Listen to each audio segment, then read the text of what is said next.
Début de la transmission système d'alerte transport scolaire, district 12, canal VHF 145.7 MHz. Ceci est une communication d'urgence adressée à tous les établissements et familles du district 12. Restez attentifs.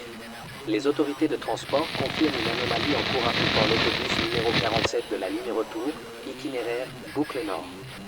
Par mesure de sécurité, nous demandons à tout élève déjà à bord de rester à son siège jusqu'à nouvel ordre. Le personnel enseignant est prié de relayer immédiatement cette directive. Les premiers rapports indiquent que le conducteur actuellement au volant du bus 47 n'est pas l'employé enregistré sous le matricule A061.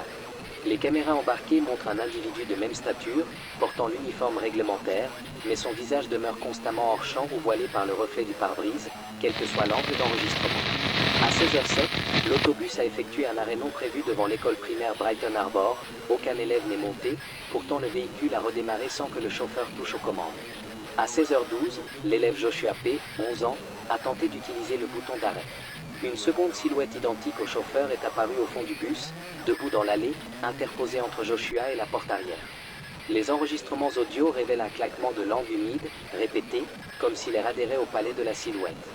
Aucun mot articulé, mais un message clair, ne pas descendre.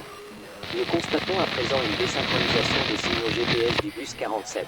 Sa position se superpose à la vôtre, où que vous soyez lorsque vous consultez cette alerte. Le numéro de plaque défile sur vos écrans U47U, même si vous n'avez jamais emprunté cet itinéraire. Si vos enfants reçoivent un appel vidéo provenant de cette plaque, ne répondez pas. Le chauffeur sait déjà où se trouve votre porte d'entrée. À 16h26, la climatisation s'est coupée.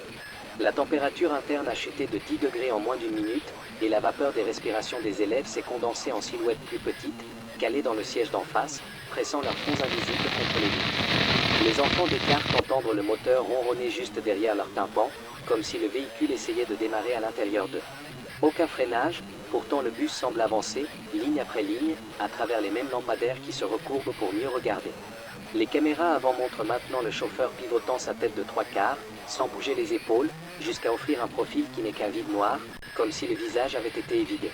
Il lève la main gauche, 5 doigts, puis 6, puis un nouveau pouce, griffu, émergeant de la paume. La main cogne 3 fois contre le volant, tandis que l'autre silhouette, toujours au fond, cogne 3 fois contre la porte arrière, parfaitement synchrone.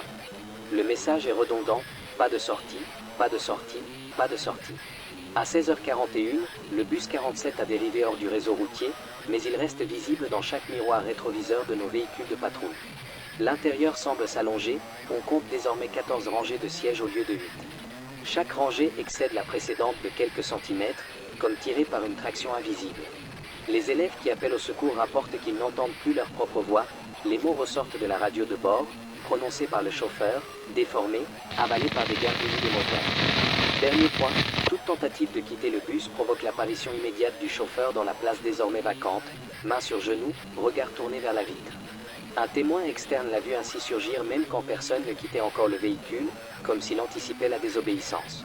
Le bus s'est arrêté à plusieurs reprises devant des maisons vides, portes ouvertes, jusqu'à ce qu'une respiration d'huile chaude emplisse le palier, puis il est reparti, laissant l'empreinte brûlée d'un pneu sur le linon. Pour votre sécurité, ne quittez pas le bus 47 s'il se présente. N'approchez pas de ces portes, même si vous y percevez la voix de votre enfant. Si vous croisez un conducteur en uniforme dont le visage est vaguement connu mais jamais fixe, détournez le regard et reculez lentement. Vos pas déclencheraient son entendement. Le bus n'a plus besoin de route, seulement d'adresse. Nous perdons la liaison vidéo. Le poste de commandement mobile vient d'enregistrer un impact sourd sur la face arrière du véhicule. Il y a quelque chose à l'intérieur, ou tout autour, qui tambourine, tambourine. Transmission coupée. Le bus 47 ne doit pas s'arrêter. Il n'a plus à le faire. Il sait déjà où monter.